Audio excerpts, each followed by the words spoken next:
Bonjour à tous, bienvenue dans cette nouvelle vidéo.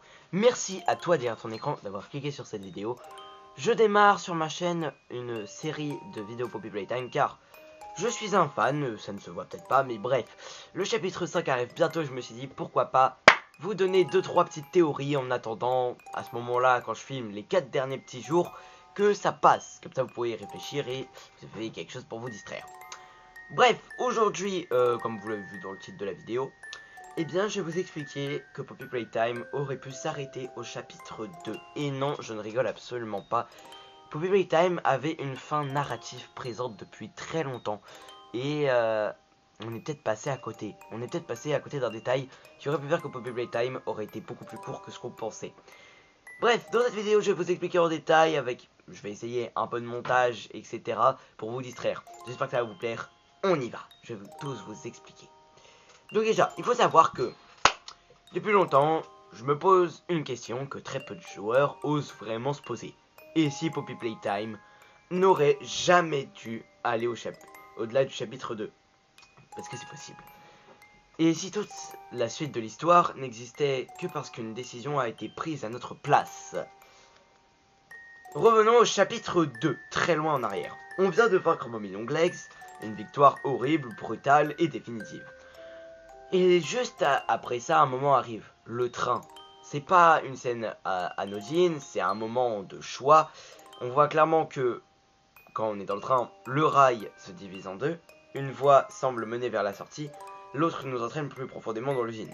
À ce moment-là, Poppy nous a fait une promesse. Elle nous a promis la liberté. C'est bien ce qui était notre accord. Elle nous avait dit que elle allait nous faire sortir si on arrivait à trouver le code du train. Poppy nous a dit qu'elle allait enfin nous laisser partir, qu'on a tenu notre part du marché.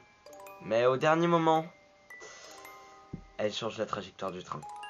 Et c'est là que les choses clochent, parce que ce choix n'est pas le nôtre. On ne peut pas intervenir, on est littéralement emmené de force. À partir de ce moment précis, nous ne sommes plus un joueur.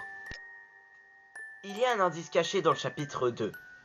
Il y a un détail que beaucoup de joueurs ignorent. La musique de cette scène. Elle s'appelle When I'm Free. Vous voyez, quand on est dans le train et qui s'apprête à partir, que de base on était dans les rails et qu'on se disait on va partir tout droit. C'est génial. Finalement on tourne. Pendant ce temps-là, une courte musique est jouée. Elle dure moins d'une minute et c'est son nom. When I'm Free. Donc comme je disais, elle s'appelle When I'm Free et cette phrase peut avoir plusieurs sens.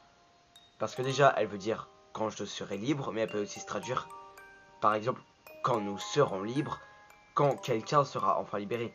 Mais à chaque fois, il faut prendre la traduction originale. Donc c'est quand je serai libre. Mais qui est je dans cette phrase?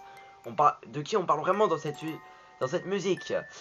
Il y a plusieurs possibilités. On pourrait parler du joueur, notre liberté, enfin hors de l'usine. Ce rêve qu'on fait depuis le chapitre 1. Poppy, la liberté libérée de son enfermement, mais aussi de sa dépendance au prototype. Les monstres, libérés par la domination du prototype. Le prototype lui-même, libéré de ses chaînes et pourrait enfin assouvir ses plans dans l'usine entière. Ici, cette musique marquait une fin alternative. Ça aurait pu être une fin qui aurait tout changé. Si Poppy n'avait pas changé la voie, on serait peut-être sorti. L'usine serait restée derrière nous. Catnap n'aurait jamais existé. Le chapitre 3 et 4 non plus. Mais surtout, le prototype serait resté hors de portée. Et c'est peut-être ça le vrai problème. Poppy a-t-elle fait le bon choix? C'est ce qu'on se demande maintenant. C'est là que la question devient dérangeante. Et si Poppy n'agissait pas pour nous, mais pour sa vengeance personnelle, quitte à nous sacrifier plus tard? Elle savait que descendre plus bas, c'était pire. Le prototype devenait plus dangereux. Les monstres allaient devenir instables. Et pourtant, elle nous y a envoyé. Parce que elle le dit elle-même. Je vais essayer de réénoncer les phrases. Elle a dit qu'on était parfait, trop parfait pour perdre, trop parfait pour nous laisser partir maintenant. Qu'elle avait besoin de nous encore un tout petit peu. C'est compliqué. Mais en tout cas, c'est une histoire qui se répète, parce que depuis ce choix, chaque chapitre nous entraîne plus profondément, chaque allié devient instable, chaque victoire a un prix. Comme si on avait raté le dernier vrai moment de sortie. Mais maintenant une autre question se pose. Et si on y revenait? Et si plus tard on retournait dans Playcare, cette zone magnifique du chapitre 2, on découvrait qu'il y avait vraiment une autre voie.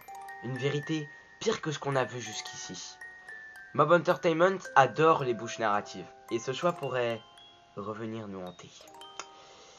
Petite conclusion à ce sujet, ici Poppy Playtime ne s'était pas prolongé parce que l'histoire devrait continuer, mais parce qu'une décision égoïste a été prise à notre place.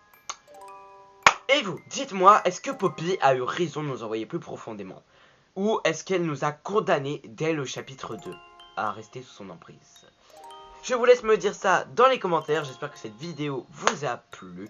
N'hésitez pas à liker, à vous abonner juste en dessous et à activer la petite cloche pour ne rater aucune de mes vidéos. Vous serez averti à chaque fois qu'un de mes shorts, qu'une de mes vidéos, qu'un de mes posts sortent. Comme ça, vous ne raterez rien des prochaines théories Poppy Playtime. Allez, moi je vous dis ciao ciao tout le monde.